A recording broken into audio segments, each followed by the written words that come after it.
I was taken to the courtroom by my wife, whom I had loved deeply for years. She was certain that I wouldn't dare to appear in court. However, when I showed up at the defendant's stand, everyone's faces were filled with shock. They thought I was there to accept punishment. Little did they know, my appearance today was to reclaim everything that once belonged to me.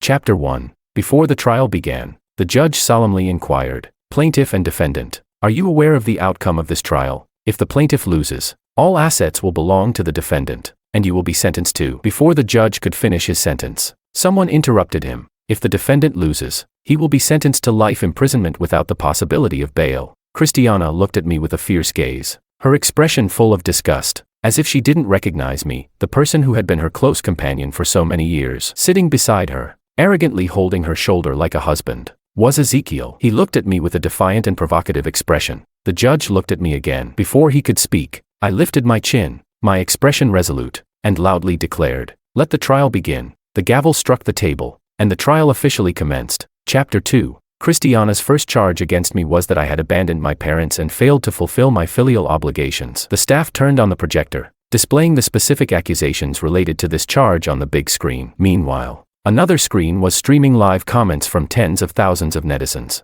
"Isn't this David, the eldest son of the Zhao family? He's being sued." "No way. I was a die-hard fan of his and Christiana's ship back in the day. You can't judge a book by its cover." I didn't expect him to look so gentle and refined, but he's actually so malicious. Seeing the comments flash across the screen, Ezekiel smirked proudly and held Christiana even tighter. I clenched my fists silently. The charges against me were being displayed on the big screen. Appearing on the screen was my grandfather, with a head full of white hair and a frail appearance. His cloudy eyes looked directly into the camera, tears as big as beans rolling down. His voice old and sorrowful. "David, she is the one who loved you the most. She is your blood grandmother. How could you bear to abandon her in a desolate suburb, leaving her to fend for herself? Where is your conscience?"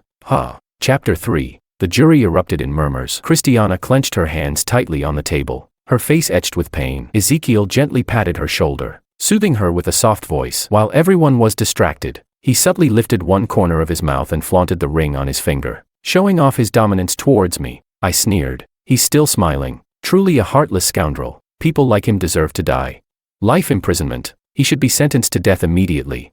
As netizens furiously sent barrage comments, the judge brought in the equipment and connected it to my entire body. This was the most advanced machinery, capable of extracting all of a person's memories while also functioning as a lie detector. However, it was said that those whose memories were extracted would choose to plead guilty due to the unbearable pain. Ezekiel and Christiana were unaware of the memory extraction application. Ezekiel's complexion visibly darkened, while Christiana continued to look at me with the same intense hatred as always. "I'd like to see what tricks you're planning to play," I declared. The extraction began, and a searing pain attacked me, as if someone was using a knife to slowly carve open my organs. The extracted memories were simultaneously displayed on the big screen. Chapter 4. During the 3 years when Mom was divorcing Dad, we lived with my grandparents. My grandfather, who favored sons over daughters, didn't like Mom, and by extension, didn't like me either. However, Grandma treated me very well. She had a pair of skilled hands, able to create the most delicious dishes with the simplest ingredients. She was physically robust and would take me to the river in the summer to catch fish and shrimp. She would gently stroke my head and tenderly say, "David is the bright moon in the sky, Grandma's precious treasure." At 13, I already understood the disputes between adults and knew that every serving of meat Grandma gave me was accompanied by Grandpa's scolding and roaring. I would lie on Grandma's lap, feeling the rough, calloused hands that bore the marks of her years of hard work, and vow, "Grandma, I will make sure you live a good life." Grandma smiled kindly. "We, David, have the heart for this." Grandma is very satisfied. Chapter 5. Memories swiftly flashed through these beautiful recollections. I, who had always been calm, couldn't control my emotions upon seeing Grandma's face, and tears streamed down my cheeks. Christiana was also moved, with tears welling up in her eyes. Grandma treated me well and loved me dearly. Only Ezekiel's face darkened. "No way. Such a good grandma, and he did this. Such ingrate. I've never seen such a heartless grandson." The barrage comments were filled with righteous indignation. Meanwhile, I looked at these comments with indifference. Chapter 6. At 16, Dad came looking for Mom. He drove a luxury car whose name I couldn't pronounce, dressed in flashy attire, and pulled up to our yard holding a little boy dressed like a prince. It was Ezekiel. Meanwhile, I stood there looking disheveled, wearing clothes from my uncle's younger days. Although Grandma had skillfully altered them, they looked utterly ridiculous in front of me. The boy was Ezekiel. Dad and Mom were arguing. Grandpa sycophantically brewed tea for Dad, nodding and flattering him. In ancient times, how could a man not have multiple wives and concubines? It's already good enough. Look, my son-in-law only chose one, unlike those 7 or 8 outside. Who knows how much better he is? Are you even my daughter? If you are, come back with my son-in-law. Mom seemed numb. I hid by the door, watching her with a cold expression, as if she was watching everyone perform in a play. Dad also expressed his heartbreak, stating that he had cut off all contact with that woman. In the end, Mom still went back with Dad. Sitting in the luxurious car, I leaned against the window and saw Grandma standing at the gate, wiping away tears. She kept standing there until the car turned a corner and disappeared from sight. Chapter 7. Life in the villa was nowhere near as joyful as living in Grandma's little courtyard. However, after so many years, I managed to endure. After marrying Christiana, I moved into a newlywed villa and also brought Grandma along. By that time, Grandma's health was not what it used to be, but it didn't matter. I was wealthy enough to afford her medical treatments. What I hadn't anticipated was that Ezekiel, through some means, managed to persuade Christiana to let him move into our home. After all, he's your brother. He just returned to the country and isn't accustomed to anything. Your father is busy. Your mother doesn't take a liking to him, and he only has you, his older brother, Christiana had said. Although I was angry, I chose to compromise time and time again. I provided Ezekiel with everything: top-quality blankets,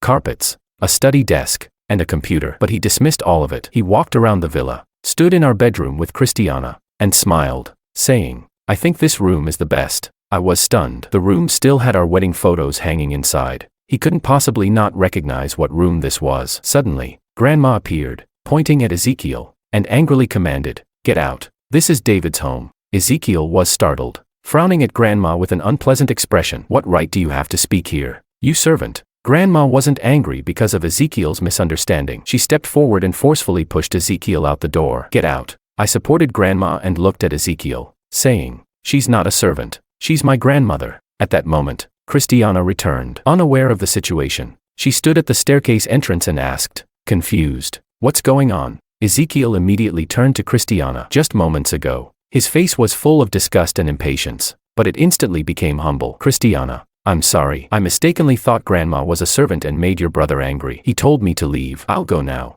Christiana furrowed her brows and looked at me, somewhat angrily saying, "David, it's normal that Ezekiel doesn't recognize Grandma after such a long time. Why are you being so aggressive?" I tried to defend myself. "It's not me. Ezekiel did it first. Leave Ezekiel's matters to my sister-in-law. You don't need to interfere anymore." Ezekiel followed Christiana as they left, watching their departing backs. I felt a heavy weight in my chest but couldn't bring myself to face Christiana to explain. I could only sit on the bed in silent frustration. Grandma tightly hugged me. "We, David, deserve something better. If you're unhappy here, Grandma will take you and leave this place." Before marrying Grandpa, Grandma had purchased a small house in the countryside, intending to use it as a summer retreat. However, after getting married and having a daughter, her days became dark and oppressive, lasting until she grew old and weak. The small house remained unused all this time. Looking at Grandma's wrinkled face, I felt a pang in my heart. Grandma and I agreed to leave together, to live our own free and unrestrained lives, not having to worry about anyone else's feelings or rely on anyone's favor. But I hadn't expected Ezekiel to interfere. Chapter 8. On the afternoon we had planned to leave,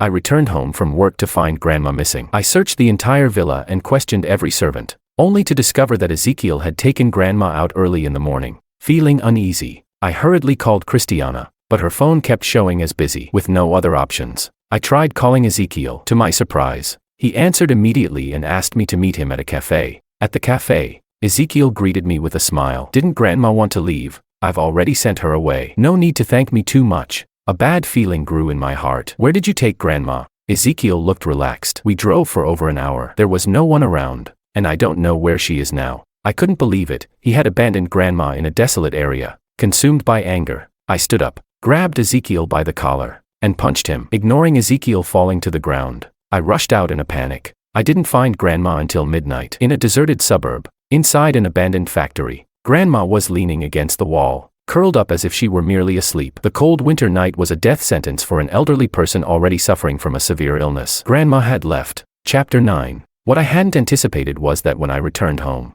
I was met with the full fury of my family. My father slapped me across the face, demanding, "Are you even human? How could you abandon Grandma in the wilderness?" I covered my face, staring at him in bewilderment. "It was Ezekiel who did this, not me." My stepmother looked at me with disappointment. "David, I always thought you were a kind and sensible child. I never expected you to." Sigh. I don't even know what to say. Ezekiel wiped his crocodile tears and choked out, "If there's a problem, just come to me. Why are you making things difficult for an elderly person?" Amidst everyone's accusations and reproaches, I gradually realized that Ezekiel had made it all seem like I was the one responsible. I stared fixedly at Christiana and whispered, "Christiana, do you believe me?" But I forgot that, no matter when, Christiana had never truly stood by my side. She frowned, her eyes filled with disappointment and disgust. "Starting today, I'll be sleeping in the bedroom next door." Chapter 10. The memory extraction ended here. The excruciating pain subsided, and I was drenched in cold sweat, gasping for air in large breaths. The jury murmured again,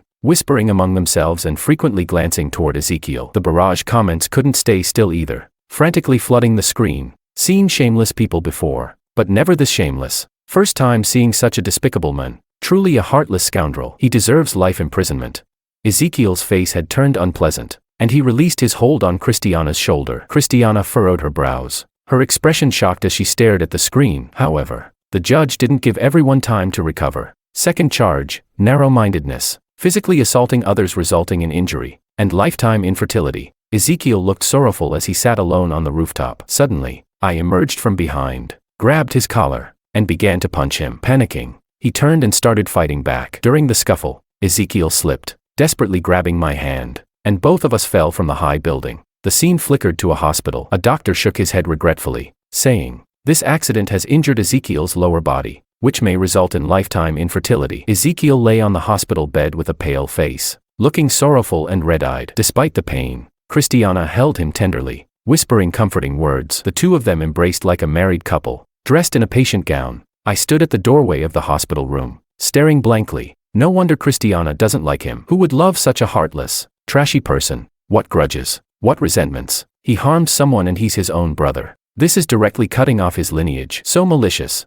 Some netizens mocked sarcastically in the barrage comments, but not a single one showed sympathy or comfort. They firmly believed that I had turned dark and was seeking revenge against Christiana and Ezekiel because of Grandma's death. Metal instruments pierced my skin, connecting to my nerves, extracting my memories. The pain felt like being chopped and carved with knives and axes, almost making me faint. I tightly pinched the flesh on my thigh, not wanting Christiana and Ezekiel to laugh at me. On the screen, my memories began to play. Chapter 11. In the third year of my marriage to Christiana, Ezekiel was set to return to the country. On the night I learned of this news, Christiana couldn't sleep and sat in the living room all night. I, too, was in a complicated emotional state and couldn't sleep the entire night. If it weren't for the 5 similarities between me and Ezekiel, Christiana wouldn't have agreed to my proposal. I had loved Christiana for many years and had stayed by her side after she broke up with Ezekiel, helping her recover from her heartbreak and regain her strength. Although I knew she had never truly let go of Ezekiel, I was still happy when she agreed to marry me after I tentatively proposed. However, I didn't expect our happiness to last only 3 years. On the day Ezekiel returned, our whole family went to the airport to pick him up. As soon as he got off the plane, his eyes scanned the crowd, and upon seeing Christiana, a smile instantly appeared on his face. I stood next to Christiana, reaching out to hold her shoulder, trying to let Ezekiel understand that Christiana and I were now legally married. But Christiana acted faster. She quickly stepped forward, naturally pushing the suitcase beside Ezekiel, and walked forward, showing concern and warmth towards him. Compared to her cold demeanor towards me, she was like a completely different person. I knew Christiana had never truly let go of Ezekiel in her heart. In this situation, my love for her left me only with silent bitterness. I naively believed that Christiana and I were married, and this was an unchangeable fact. I thought that with time and my willingness to give, I could change Christiana and make her love me. This illusion of self-deception was shattered when I saw Ezekiel accompanying Christiana to the obstetrics and gynecology department. Chapter 12. When I returned home, I found Christiana's previous ultrasound report and realized she was already 2 months pregnant. Ezekiel put out his cigarette, spit on the ground,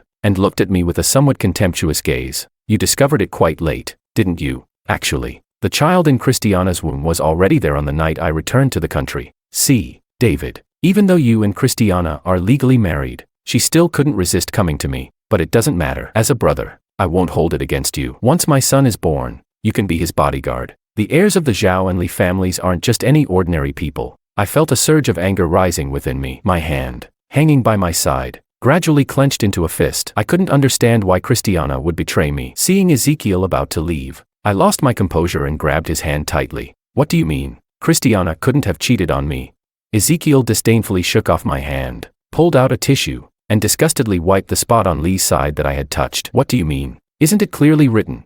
Take a good look. A person's worth lies in their self-awareness. If I were you, I'd have packed up and left a long time ago. It's a pity, though. Even if you beg Christiana, she wouldn't sleep with you. Ezekiel threw a close-up photo of him and Christiana onto my face, then let it fall to the ground. He left triumphantly, like a victor, smirking as he departed. My head was throbbing, and my breathing was rapid. I could only lean against the wall, trying to calm myself, but the intense stimulus made my breathing even more rapid, and my mind went blank before I fainted on the ground. When I opened my eyes again, I found myself lying on a hospital bed. A nearby doctor saw me wake up and comforted me. Sir, you shouldn't get too excited. You have symptoms of hyperventilation. Fortunately, you fainted in the hospital. No matter what the reason, life is the most important thing. You only live once. Don't give up easily because of others. The doctor's words encouraged me. I made up my mind that this time, I would take the initiative and not let Ezekiel succeed. But unexpected events were still about to unfold. Chapter 13. Christiana's pregnancy was unstable. Less than 3 months in, there were signs of a miscarriage. Refusing to give up on her and Ezekiel's child, Christiana moved into the hospital. I had already contacted the media to release the news that Miss Lee from the Lee family was suspected to be pregnant. Coincidentally, they captured photos of Ezekiel accompanying Christiana as they processed her admission to the obstetrics department. While Christiana and Ezekiel were busy handling the hospital admission, the internet was ablaze with rumors and speculations about their relationship. People even began to suspect that the child in Christiana's womb was Ezekiel's. All I could say was that the netizens' insight was indeed impressive. As the storm of rumors continued, I chose this moment to make my appearance, weary and dusty, walking into Christiana's intensive care unit. Upon seeing me, Christiana frowned, shielding her belly, and asked, "What are you here for?" I put down the warm bottle in my hand and smiled at her. "Wife, this is the chicken soup I made for you. Drink it and nourish yourself." Perhaps fearing I might tamper with things, Christiana didn't move. I poured myself a bowl of chicken soup and drank it, then smiled. See, no poison. Only then did Christiana reluctantly drink the chicken soup I had prepared for her. The reporters couldn't reach the floor where Christiana's ward was located. When I exited the elevator, I wore a sorrowful expression. Upon seeing the flash of the cameras, I hurriedly forced a somewhat awkward smile. The media held microphones up to me, asking whose child was in Christiana's womb and what the relationship between Ezekiel and Christiana was. I didn't explicitly say anything, merely told the media, "The child in Christiana's womb will definitely be the future heir of both the Zhao and Li families." After saying that, I left it to the media to speculate and write about. Within an hour, an article titled, "Elder Master Zhao Suspiciously Pregnant. Miss Li's child suspected to be Zhao's second master's son," went viral on social media. However, Christiana and Ezekiel surprisingly didn't come to confront me. I intended to get to the bottom of things but overheard Christiana and Ezekiel's conversation at the entrance of the ward. "David probably knows I'm carrying your child. Ezekiel, what should we do?" "Don't worry. If David dies, it won't matter anymore." Standing at the door, my breathing began to quicken again. I could only try my best to calm myself. I had never imagined that Christiana and Ezekiel would actually want to kill me. Chapter 14. Snowflake patterns flashed across the screen, then exaggeratedly distorted. The judge stood up, waving to signal the technician to come over. This was the first time during a live trial that a monitor had malfunctioned. The technician meticulously inspected it for a while before announcing that the memory extraction was too painful for the subject, triggering the body's protective mechanism. The barrage comments updated in real time. "Oh my God, I've never seen anything like this before. How painful must the subsequent events be? My goodness, people may know faces but not hearts. Ezekiel, extract the memories quickly. I need to see what happens next." As the barrage comments intensified, Christiana cleared her throat and announced her request. "The rest of the events, everyone has already seen. Christiana, are you even human?" Just as the audience's attention shifted to the previous playback, where I pushed Ezekiel off the building, injuring his lower body and causing his infertility, a young voice suddenly emerged, breaking the deadlock. "It's the doctor from that day. Oh my God, why is she here?" The truth behind the events is about to be unveiled. We're about to find out who the real villain is. I stand with Elder Master David. A child raised by grandma can't be a bad person. That's not necessarily true. People with closed personalities often end up being antisocial. The barrage comments erupted into chaos once again. The judge took the paper handed to him by the clerk, adjusted his glasses, and carefully read it. He then struck the gavel, signaling for silence throughout the courtroom. "Dr. Victoria has come to testify for Elder Master David. Based on the principles of fairness and justice, if Victoria's testimony is found to be false, she will also be sentenced to life imprisonment and stripped of her personal assets." Chapter 15. Dr. Victoria's memories were quickly extracted. Ezekiel held a test report, His eyes filled with shock. The report showed that Ezekiel had low sperm viability, and the signs of fetal arrest in Christiana's womb were closely related to him. However, the child in Christiana's womb was something he had worked hard to conceive. If the child was lost, given his current condition, making Christiana pregnant again was simply impossible. But the doctor stated that if Christiana didn't undergo surgery, she would be in danger. Ezekiel hesitated multiple times. Such a disgraceful matter. He didn't want a third person to know about it. Doctor, if someone accidentally falls from upstairs and hits their lower body,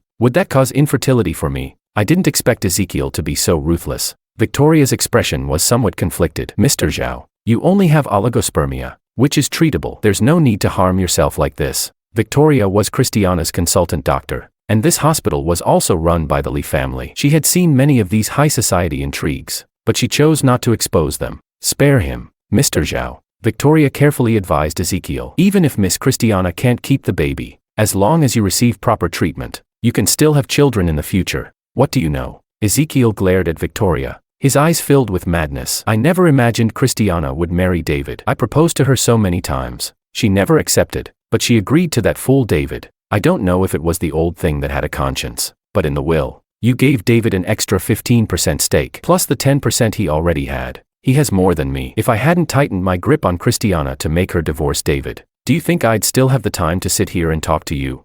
Christiana only says she loves me. If anything were to happen between us, she would have been too shy. If I hadn't spiked her drink, she wouldn't have stayed that night. I'm also a young master of the Zhao family. I'm no worse than David. Why should I yield to David just because I'm an illegitimate child? I won't make a wedding dress for him.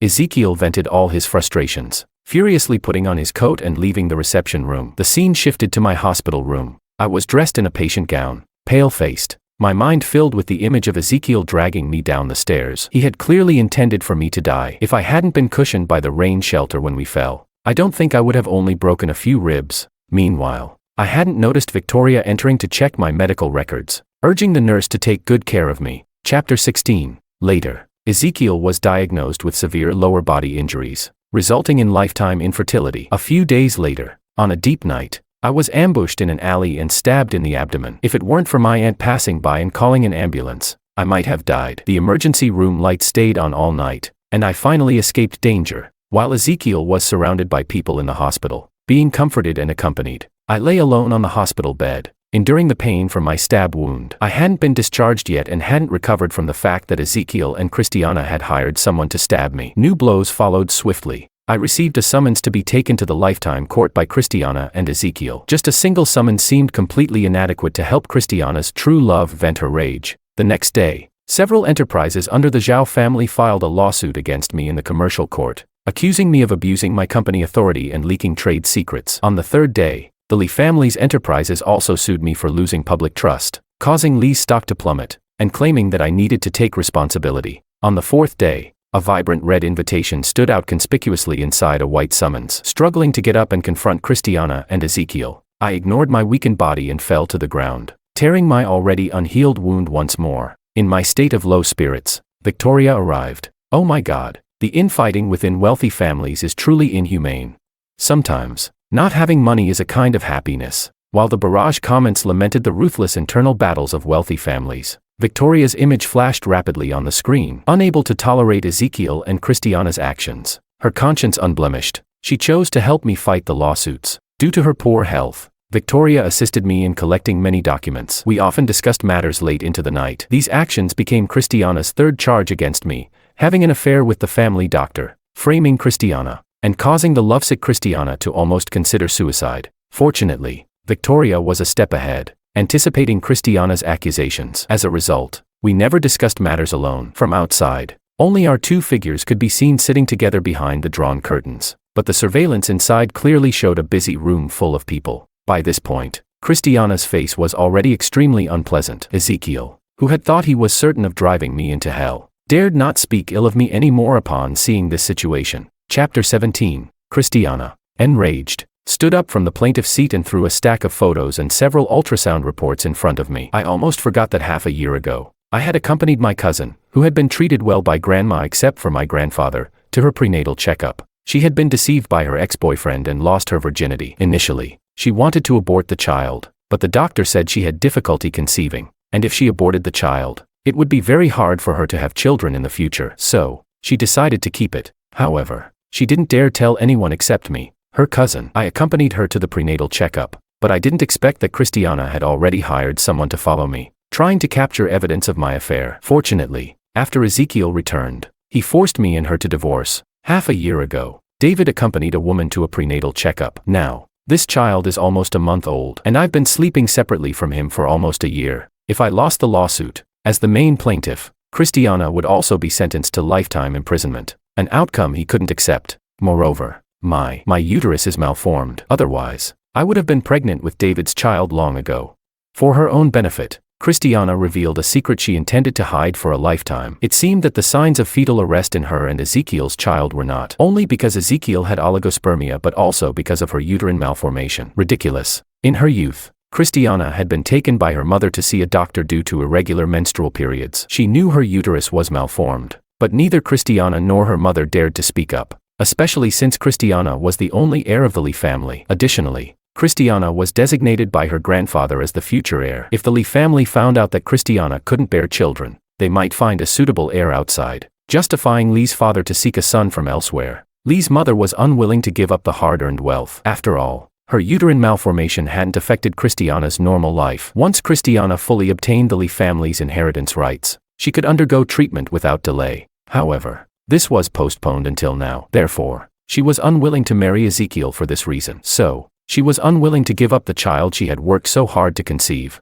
Unfortunately, she didn't anticipate that Ezekiel had also concealed his oligospermia. The judge's face darkened as he signaled the technician to attach the memory extraction device to Christiana. Finally, the truth was about to be unveiled. Chapter 18. Because of this unspeakable secret, Christiana had maintained a so-called platonic love with Ezekiel, being reluctant to agree to his marriage proposals. Major media outlets competed to report that the heir to the Lee family had been infatuated with Ezekiel, the second master of the Zhao family, ever since their breakup, even unwilling to settle for the sake of the family. However, over time, Christiana needed to get married and have the next heir to the family. Moreover, opponents seized the opportunity to attack the Lee family's reputation by spreading rumors that Ezekiel and Christiana were contractual lovers and that Christiana was homosexual, causing the Lee family's stock and enterprise valuations to plummet. Under such circumstances, Christiana had to quickly find someone to date and marry to quell the rampant rumors. Although she deeply loved Ezekiel, she knew that Ezekiel wanted to marry her merely to suppress the second master of the Zhao family. If he discovered her secret,